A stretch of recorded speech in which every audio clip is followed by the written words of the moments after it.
beware the Greeks. That's the proverb. Sure, all know what it means. The observant among you will see what I've done with the title. Sharp that, wouldn't it? I want to talk about Turki Al-Sheikh and his stratospheric introduction into boxing. There ain't that many of us will disagree that he's come in, shook up the game, changed the game. The word sort of game changer bandied around a lineup.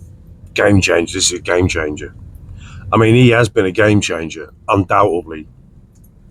And the cards and some of the fights he's put together so far, certainly we'd have never seen beforehand, would we? Day of Reckoning, Knockout Chaos, the rest of them. And looking at Turki Al-Sheikh, you think he's a decent guy. He seems like an alright fella, doesn't he? Genuinely seems like an alright fella. But should we err on the side of caution when it comes to how much influence, stroke control he may have or end up having in the sport?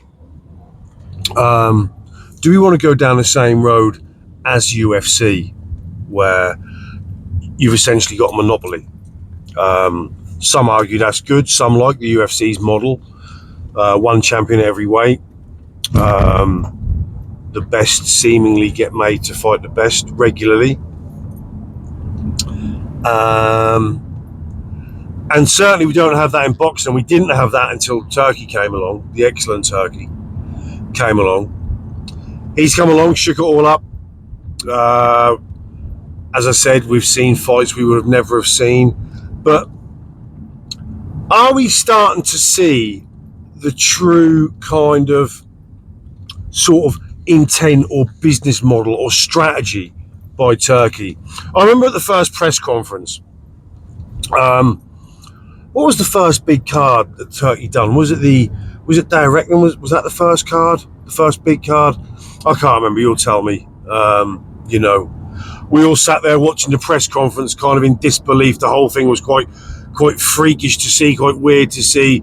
Just this stage full of all the names, the super names, the elites, the likes we've never seen before, gathered on one stage for a press conference.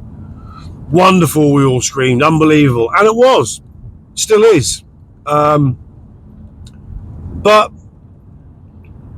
even if you look at, in terms of Eddie and Frank, and I don't know whatever happened. I'm sure you'll let me know when they had the talks of Frank Warren was going to leave TNT and sign it with his own, and basically putting them all under the same umbrella in terms of their relationship with Turki Al-Sheikh. I'm not sure that even makes a difference if it does, because they're essentially that at the moment, aren't they?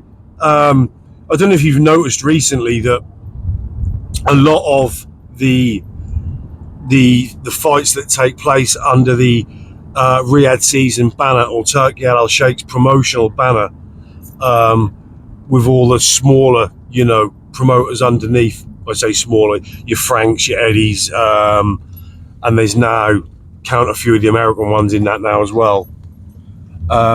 Even if you go back to pre-Turki, now if you want to go and watch an old Tyson Fury fight, say, for all you hardcore Fury fanboys, or if you wanted to go back and see an old AJ fight, you would have to go to either Matchroom, or when they still had the contract with Sky, Matchroom or Sky, to watch Joshua highlights. With Tyson Fury, you would have to go back to watch TNT or BT Sport, if you go back far enough, highlights to watch coverage of his fights. Now with Turki Al-Sheikh's introduction, and those all essentially working for him, yes, they've still got rights to their highlights, but so does Turki Al-Sheikh. Every fight and every supercard that's gone on under the banner of a Riyadh Season or whatever, even though they've been Matchroom fighters, Queensbury fighters, and whoever's fighters, he now has rights to all those repeats, all that entire fight library. He now has rights to. So that's one aspect. And then let's take this Canelo situation, the Canelo Crawford situation. Now, again, going back to the first press conference, the first outing, that first mesmerising scene of Frank and Eddie on the stage all together, we all thought we'd never see that, and we got to see it. All there shaking hands, smiling, and seemingly seem to have built a genuine relationship off the back of that. But at that very first press conference, we were told by Frank, Eddie, and the excellent Turkey that this is for the fans. We're doing this for the fans. We're bringing the fans the fights they want to see, and they have, and they will continue to do so. I mean, you know, Turkey's bringing the fights the fans want to see. Obviously, when it comes to Frank and Eddie, large sums of money, I would say, is the overarching factor in that coalition. But nonetheless, we got it anyway. But as with this Canelo Crawford situation, Canelo was on a podcast recently saying that he takes 80% of everything in every fight that he's involved in. And he would take no less than 150 million for a fight with Terence Crawford. So almost knowing the money that Turkey is throwing in and willing to spend, almost holding him to ransom and say, I want an absolute king's ransom for the likes of a Terence Crawford fight or even a David Benavidez fight. Now, Turkey, knowing this, obviously said, no, I ain't paying that, son. I ain't paying that. Forget it. Now, Turkey came out and said, I think when it was in a tweet or in an interview, he said, I don't want that fight anymore. That fight doesn't interest me anymore. I don't want that fight anymore. So even now, we've gone from, we're doing these fights for the fans. We're giving the fans the fights that they want to see. Now, I said in my video yesterday that I've got no interest really in Canelo versus Crawford. Don't see the relevance. Two guys at two different weights. You really see the point. But I'm sure there are many out there that do want to see that. Each to their own. But we've gone from, we're doing this for the fans, we're bringing the fights that the fans want to see, to, I don't want that fight anymore. So, where's that mantra of giving the fans the fights they want to see? Where's that gone? Because we're now at a point where it's, I don't want that fight anymore. I'm not paying that money for it. I don't want it. Regardless of what the fans want, regardless of how many fans want that fight. I don't want it, so I'm not going to make it, and we're not getting it. So, is that a little warning sign? Is that a warning sign as to where we're heading? And also with the fact that now, I don't know what purses were. There were figures bandied about to do with purses, you know, for the likes of Joshua, the likes of Usyk and Fury on Saudi cards, on Turkey Al Sheikh's cards. There are rumours of the extortionate amount of money, but regardless, I think fighters should get what they can get. They're putting their life on the line every time they step in there, so I don't have an issue with that. But let's say that early on, Turkey Al Sheikh comes along with his business model and these insurmountable amounts of cash that no one can say no to, proof in bringing Eddie and Frank to the table. Once Turkey Al Sheikh has kind of bought the monopoly, and once alongside buying the monopoly, you now buy the prestige. So fighting on a Saudi card not only comes with fantastic money, but it also comes with prestige of, you've almost made it onto the Super League.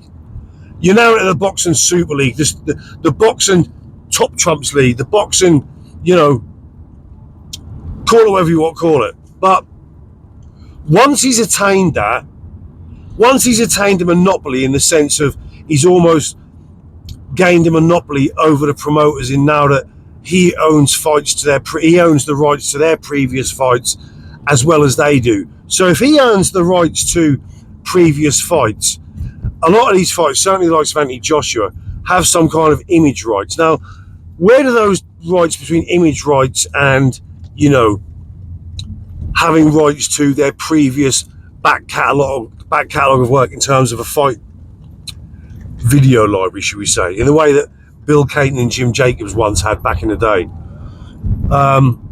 So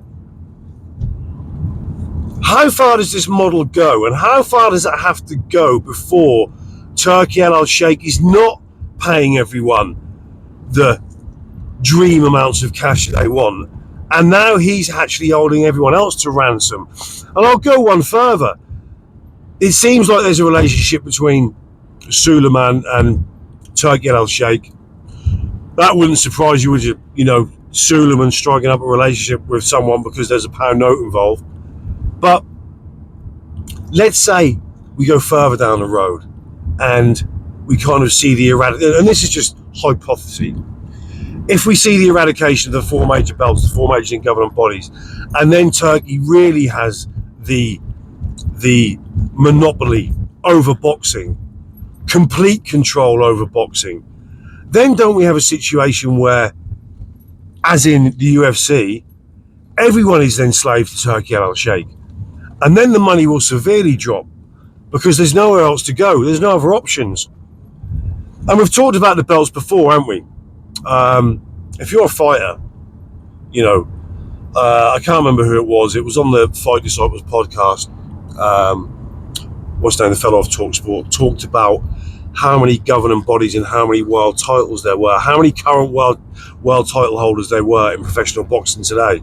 Obviously, it's a stupidly high number. But if you're a fighter, it's far better to have as many organisations as you can have. You know, 4 is great. 4 organisations, 4 world titles at every different weight, 4 more opportunities than you would have if there was just one title, one name. So from a fighter's point of view, far, far better. Same with the TV companies, all vying for rights to different fights. For a fighter, better for you. So, funny game, this boxing, isn't it? When you get into the politics of it. But, yeah, just a little chat on, should we be wary of Turkey? You know, I think a few of us, I think most of you guys are all educated boxing fans. We'll all err on a side of caution when it comes to Turkey. Yes, we'll indulge in these super events and these super cards. None of us will say no. And I'm not one of these people who watches on a stick for free.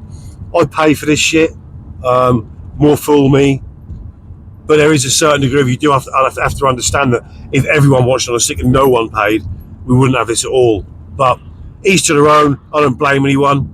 My Sky Sports subscription did run out, unbeknownly to me, a few months ago. So I borrowed my brother-in-law's stick to watch Fabio Ward against Fraser Clark. So listen, don't get on my back. I'm not getting on yours. I'm just saying I pay, more fool me. But yeah, Turki al-Sheikh, we're doing it for the fans. But when Canelo prices himself out, I don't want that fight anymore. I'm not paying for it, so you're not getting it. I don't want it, you're not getting it. I don't know, just some thoughts on the excellent Turkey, who at this point is still fairly excellent. But is there a, you know, part of me thinks, did he kind of flash the cash at Frank and Eddie and they got a bit done? I know they're making tons of money at the moment, you know what I mean, under Turkey, but you know, it's very easy. You know, a lot of people, everyone's got a price to a degree, but you know, he comes along out of the blue, waves a stupidly large wad in front of those two, and they're all in. They're all in. Take what you want. Take what you want, sir. Take what you want. Thank you. You know, one of them. Have they rushed it a little bit? I'd like to know how far this business deal goes in terms of sort of with TNT and DAZN. How much does Turkey? How much is he? How deep do his claws go into DAZN and TNT at this point? Do you know what I mean? And will they come to regret it at some point, Frank and Eddie? And are we just seeing sort of the emergence of Turkey's sort of true self, where at the beginning it was for the fans, but that guy thinks he's going to mug me off asking for 100 million and I ain't paying that. I don't want that fight anymore. Are you then still doing it for the fans? I don't know. Let me know.